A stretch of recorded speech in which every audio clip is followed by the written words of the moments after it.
Shalom. Welcome back. We are continuing on with the Nazarene Acts as we work our way through the Rock of Sure Foundation.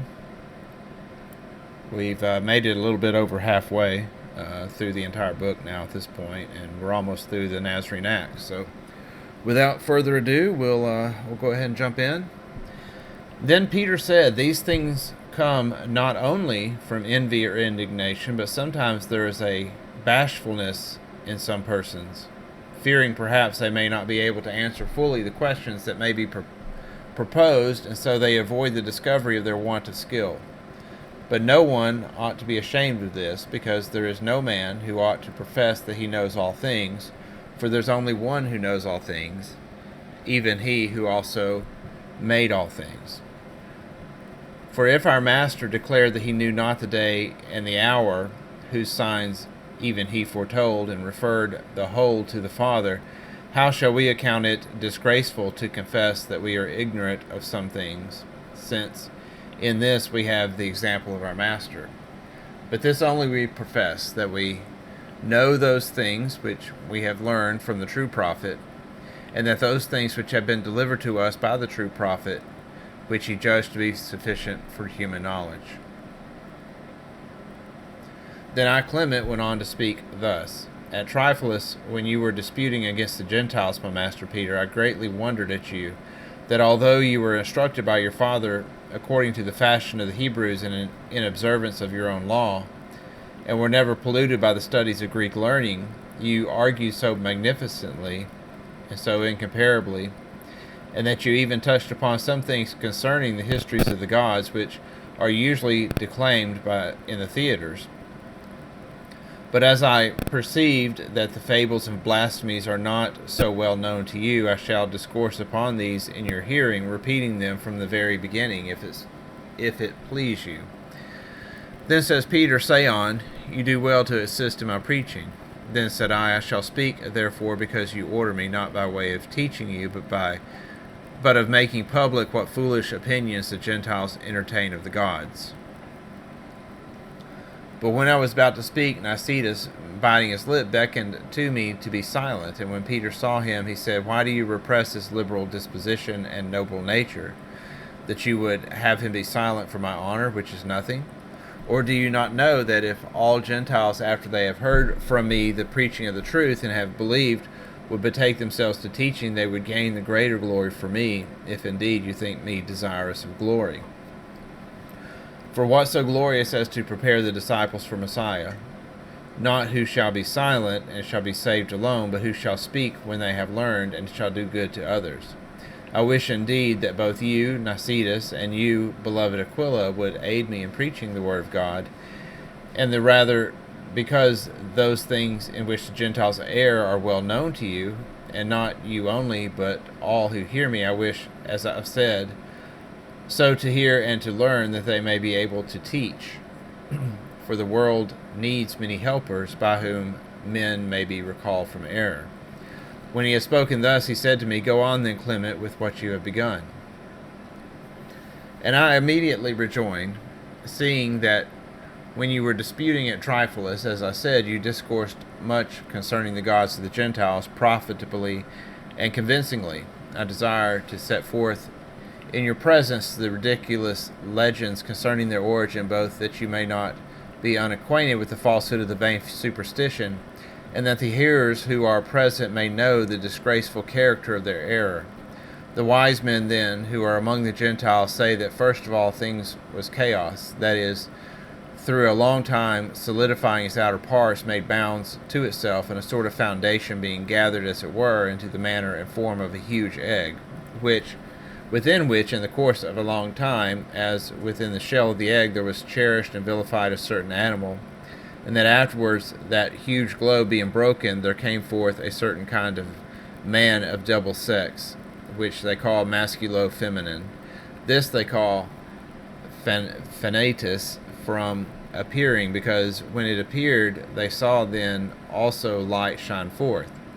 And from this they say that there were produced substance, prudence, motion, and coition. And from these the heavens and the earth were made. From the heaven they say 6 males were produced, whom they call Titans. And in like manner from the earth 6 females, whom they called Titanides. And these are the names of the males who sprung from the heaven: Oceanus, Coetus, Creos, Hyperion, Iapis, or Ipetus, Kronos, who among us is called Saturn. In like manner, the names of the females who sprang from the earth are these: Thea, Rhea, Themis, Menisene, Tethys, Hebe. Of these, the firstborn of heaven took to wife the firstborn of earth, the second, and in like manner all the rest. The first male, therefore, who had been married to the first female, was on her account drawn downwards, but the second female rose upwards by reason of him to whom she married.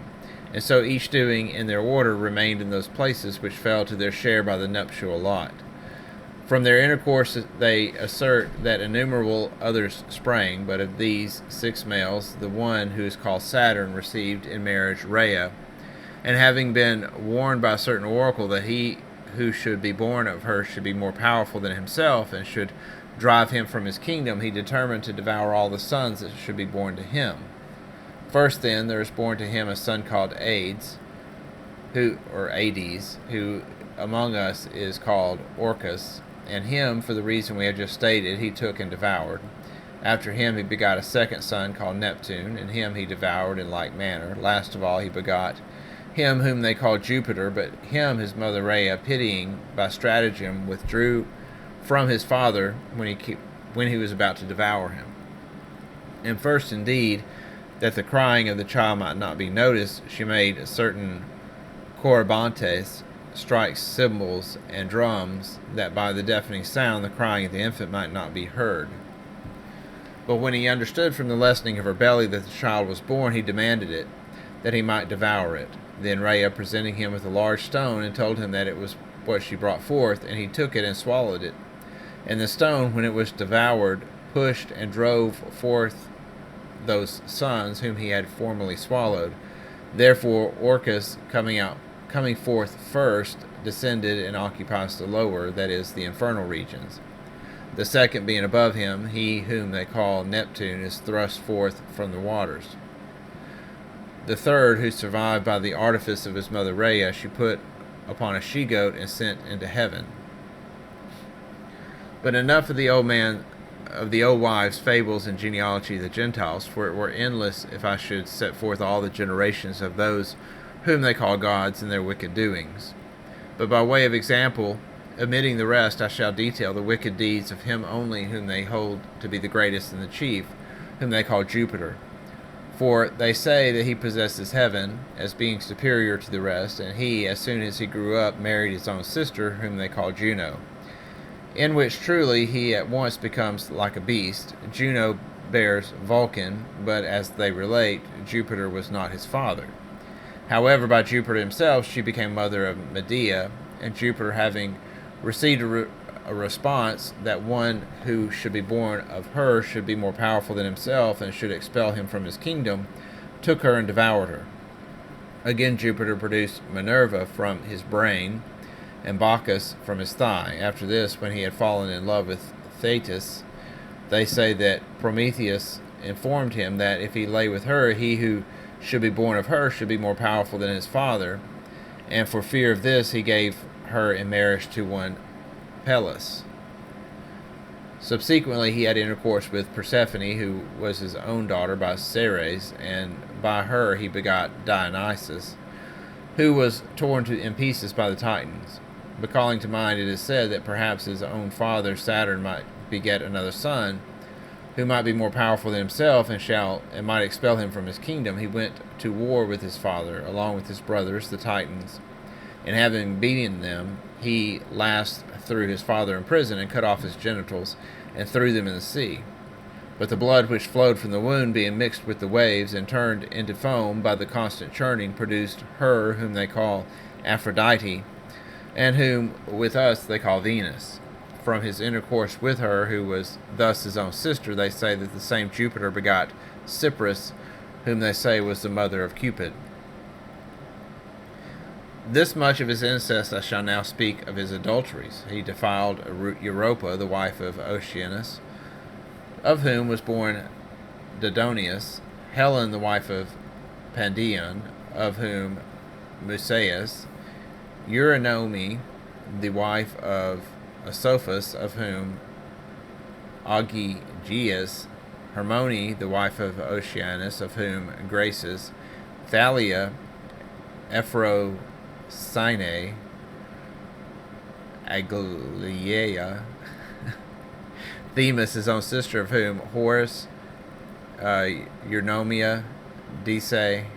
Irene,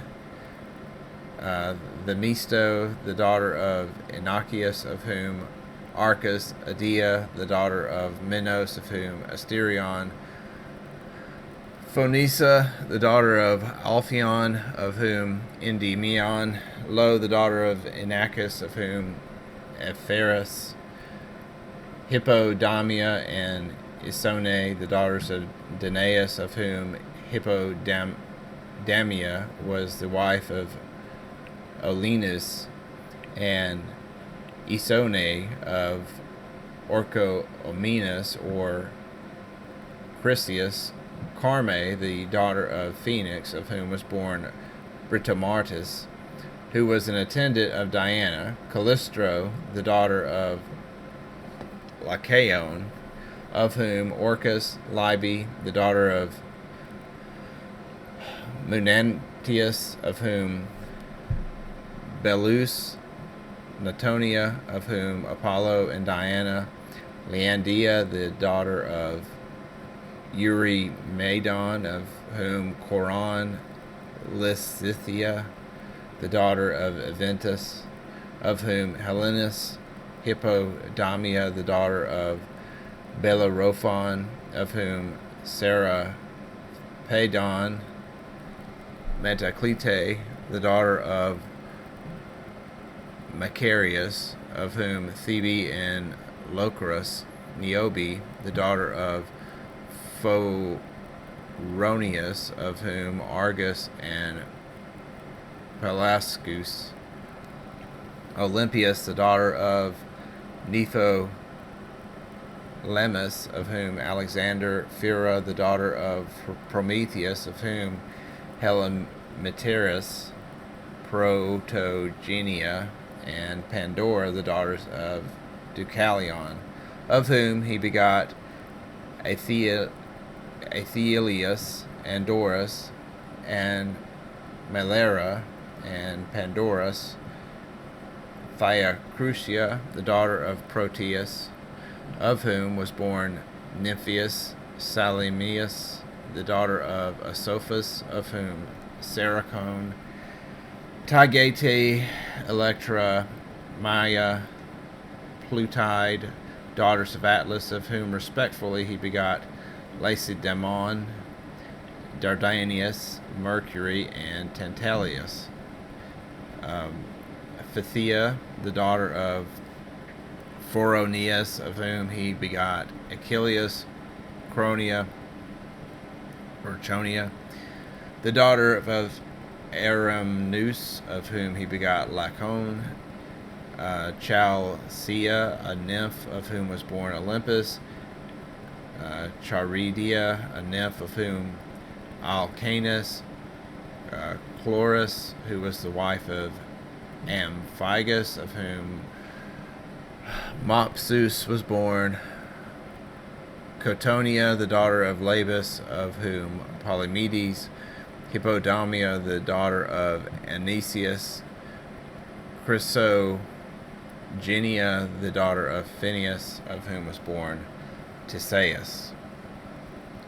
There are also innumerable adulteries of his, of which no offspring was the result, which it were tedious to enumerate. But amongst those whom we have mentioned, he violated some, being transformed like a magician. In short, he seduced Antiphone, the daughter of Nicetas, whom he turned into a satyr, and of her was born Amphion and Zethus. Alcime, when changed into her husband Alphrithion, and of her was born Hercules. Aegea, the daughter of Asophus, when changed into an eagle, of whom Aegeus was born, she so also being defiled by Ganymede, the son of Dardanius, being changed into an eagle, Manthea, the daughter of Procus, when he changed into a bear, of whom was born Arctos, Danae, the daughter of Acrisius, being changed into gold, of whom Perseus, Europa, the daughter of Phoenix, changed into a bull, of whom was born Minos, Rhadamanthus, and Sarpedon, Medusa, the daughter of Achilles, being changed into an ant, of whom Myrmidon, Thalia, the nymph, being changed into a vulture, of whom were born Palisci in Sicily, Imandra, the daughter of Genius at Rhodes, being changed into a shower, Cassiopeia being changed into her husband Phoenix, and of her was born Anchinos, Leda, the daughter of Thestius, being changed into a swan, of whom was born Helen, and again the same being changed into a star, and of her were born Castor and Pollux, Lamia being changed into a lapwig, Menissime being changed into a shepherd, of whom were born 9 muses, Nemesis being changed into a goose, the Cadmean Semele being changed into fire, and of her was born Dionysus. By his own daughter Ceres he begot Persephone, whom also herself he defiled, being changed into a dragon. He also committed adultery with Europa, the wife of his uncle Oceanus, and with her sister Eurynome, and punished their father, and he committed adultery with Plute, the daughter of his own son Atlas, and condemned Thantalius, whom she bore to him. Of Larice, the daughter of Orchomenus, he begot Tidion, whom he also consigned to punishment. He carried off Dia, the wife of his own son Ixion, and subjected him to perpetual punishment, and almost all the sons who sprang from his adulteries he put to violent deaths, and indeed the sepulchres of almost all of them are well known. Yea, the sepulchre of his parricide himself, who destroyed his uncles and defiled their wives, who committed whoredom with his sisters. This magician of many transformations is shown among the Cretans, who, although they know and acknowledge his horrid and incestuous deeds, and tell them to all, yet are not ashamed to confess him to be a god. Whence it seems to me to be wonderful, yea, exceedingly wonderful, how he who exceeds all men in wickedness and crimes has received the holy and good name which is above every name, being called the Father of gods and men, unless perhaps he who rejoices in the evils of men has persuaded unhappy souls to confer honor above and others upon him, whom he saw to excel all others in crimes, in order that he might allure all to the imitation of his evil deeds.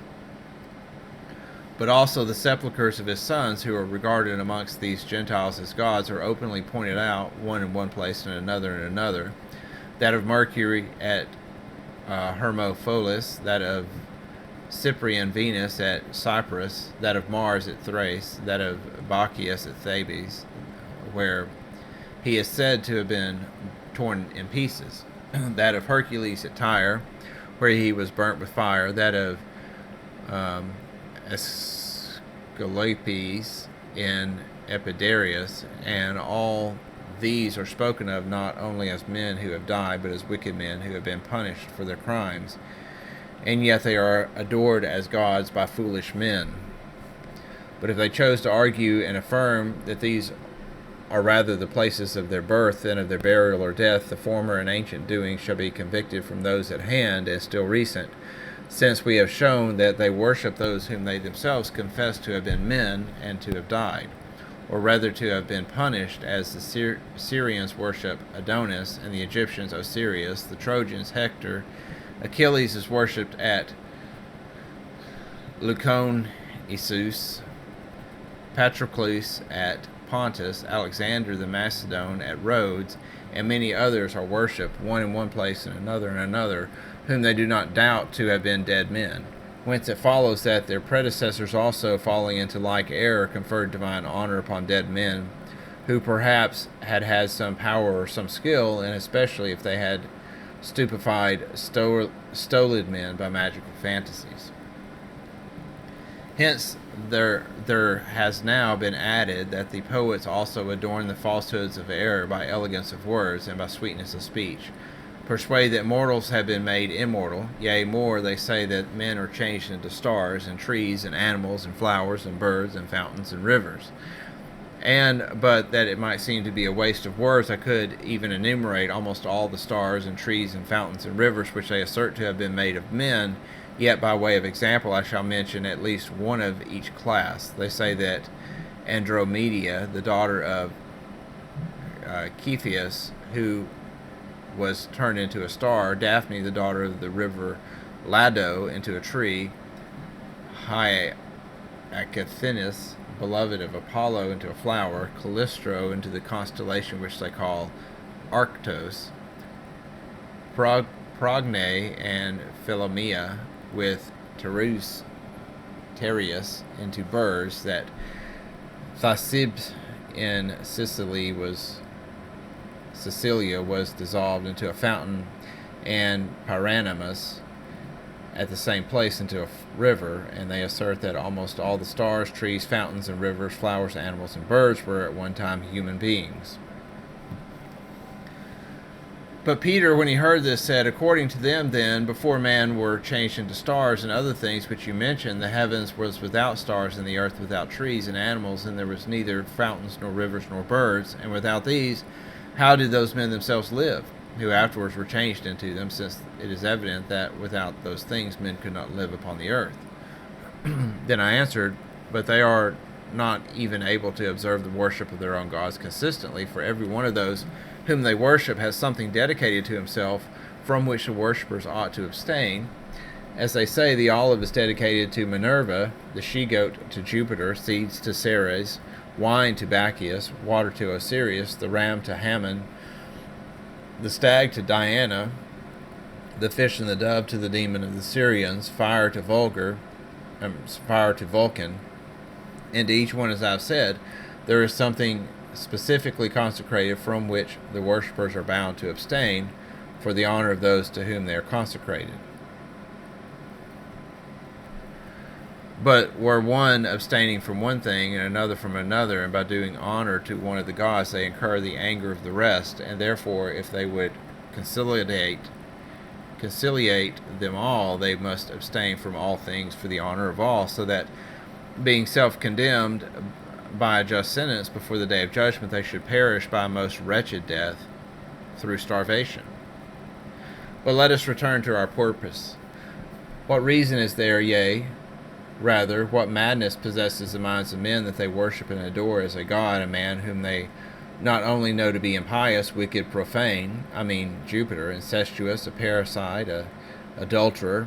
but even proclaim him publicly as such in the songs and the theaters? Or if by means of these deeds he has deserved to be a god, then also when they hear of any murders, adulteries, parricides, incestuous persons, they ought to worship them also as gods. But I cannot understand why they venerate him and what they execrate in others. Then Peter answers, since you say that you cannot understand it, learn of me why they venerate wickedness in him. In the first place, it is that when they themselves do like deeds, they may know that they shall be acceptable to him, inasmuch as they have but imitated him in his wickedness. In the second place, because the ancients have left these things skillfully composed in their writings and elegantly engrafted in their verses, and now by the aid of youthful education, since the knowledge of these things adheres to their tender and simple minds, it cannot without difficulty be torn from them and cast away. I think a lot of stuff falls into this same category. Like if you get a child to accept something wicked, when they're young, it's hard for them to see it as being wicked when they get older. Take the slaughtering of animals and the eating of their flesh, for example. Nobody wants to be killed and consumed, but for some reason we think that that's the whole purpose, that the animals were created for us. When Peter has said this, Nicetas answered, "Do not suppose, my master Peter, but that the learned men of the Gentiles have certain plausible arguments by which they support these things which seem to be blameworthy and disgraceful. And this I stayed, not as wishing to confirm their error, for far be it from me to say that such a thing should ever come into my thought, but yet I know that there are amongst the more intelligent of them certain defenses by which they are accustomed to support and color over those things which seem to be absurd. And if it please you that I should state some of them, for I am to some extent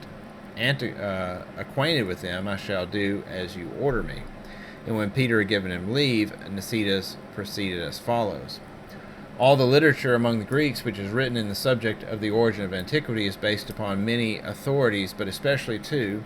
Orpheus and Hesiod. Of these, writings are divided into two parts, in respect of their meaning, that is, the literal and the allegorical, and the vulgar crowd has flocked to the literal, but all the eloquence of the philosophers and learned men is expanded in admiration of the allegorical. It is Orpheus, then, who says that at first there was chaos, eternal, unbounded, unproduced, and that from it all things were made. He says that this chaos was neither darkness nor light, neither moist nor dry, neither hot nor cold, but that it was all things mixed together, and was as always one unformed mass. Yet that at length, as it were after the manner of a huge egg, it brought forth and produced from itself a certain double form, which has been wrought through immense periods of time, and which they call masculo-feminine, a form concrete from the contrary admixture of such diversity, and that this is the principle of all things, which came of pure matter, and which, coming forth, effected a separation of the four elements, and made heaven and two elements which are first fire and air, and earth, and others earth and water. And of these he says that all things are now bound and produced by mutual participation in them." So far Orpheus.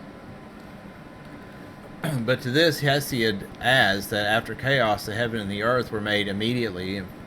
from which he says that those 11 were produced, and sometimes also he speaks of them as 12, of whom he makes 6 males and 5 females. And these are the names he gives to the males: Oceanus, Coetus, Creus, Hyperion, Iapetus, Kronos, who's also called Saturn, and also the names of the females are Thea, Rhea, Themis, Mnemosyne, and Tethys. And these names they thus interpret allegorically. They say that the number is 11 or 12, and that the first is nature itself, which they would have to be called Rhea from flowering, and they say that the other 10 are her accidents, which also they call qualities, yet they add a 12th, namely Kronos,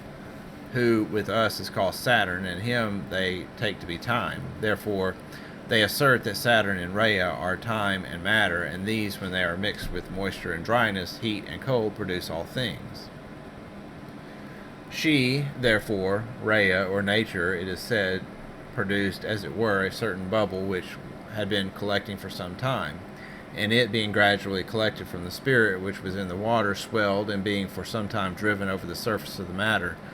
from which it had come forth as a womb, and being hardened by the rigor of cold, and always increasing by additions of ice, at length was broken off and sunk into the deep, and drawn by its own weight, went down into the infernal regions, and because it became invisible was called Hades,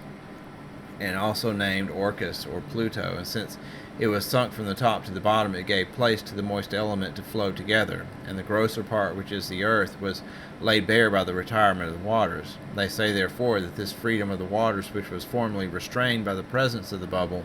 was called Neptune, after the bubble attained the lowest place. After this, when the cold element had been sucked down to the lower regions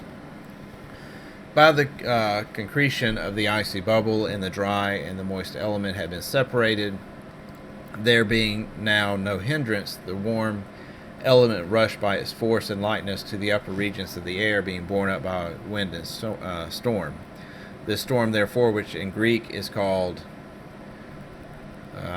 they call Aegeus, that is, she-goat, and the fire which ascended from the upper regions they call Jupiter. Wherefore they say that he ascended to Olympus riding on a she-goat. Now this Jupiter the Greeks would have to be called from his living or giving life, but the people from his giving assistance. They say, therefore, that this is the living substance, which placed in the upper regions and drawing all things to itself by the influence of heat, as by the convulsion of the brain, and the arranging them by the moderation of a certain tempting, is said from his head to have produced wisdom, which they call Minerva, who was called Athena by the Greeks on account of her immortality, who, because the Father of all created all things by his wisdom, is also said to have been produced from his head, and from the principal place of all, and is represented as having formed and adorned the whole world by the regulated admixture of the elements. Therefore the forms which were impressed upon matter, that the world might be made, because they are constrained by the force of heat, are said to be held together by the energy of Jupiter. And since there are enough of these, and they do not need anything new to be added to them, but each thing is repaired by the produce of his own seed, the hands of Saturn are said to be bound by Jupiter, because, as I've said, time now produces from matter nothing new, but the warmth of seeds restores all things according to their kinds.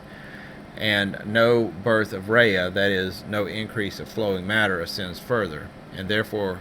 they call that first division of the elements the mutilation of Saturn, because he cannot any more produce a world. And of Venus they give forth an allegory to this effect, when they say that the sea was put under the air, and when the brightness of the heavens shone more pleasantly, being reflected from the waters. The loveliness of things which appeared fairer than the waters was called Venus, and she, it being united with the air as with her, its own brother, so as to produce beauty, which might be the object of desire, said to have given birth to Cupid. In this way, therefore, we have said, they teach Chronos, who is Saturn, is allegorically time, Rhea is matter, Hades, that is, Orcus, is the depth of the infernal regions, Neptune is water, Jupiter is air, that is, the element of heat, Venus is the loveliness of things, Cupid is desire, which is in all things, and by which posterity is propagated, or even the reason of things, which gives delight when wisely looked into. Hera, that is Juno, is said to be the middle air, which descends from heaven to earth. To Diana, whom they call Persephone, they hand over the air below. They say that Apollo is the sun itself, which goes round the heavens, and Mercury is speech, by which a reason is rendered for everything, that Mars is unrestrained fire, which consumes all things. But not to delay you in enumerating everything, those who have the more abstruse intelligence concerning such things think that they give fair and just reasons by applying this sort of allegory to every one of the objects of worship. Alright, so we are finished with chapter 34. I guess this is a good place to stop. And so we'll pick it up in chapter 35 next time. Thank you for listening. Shalom.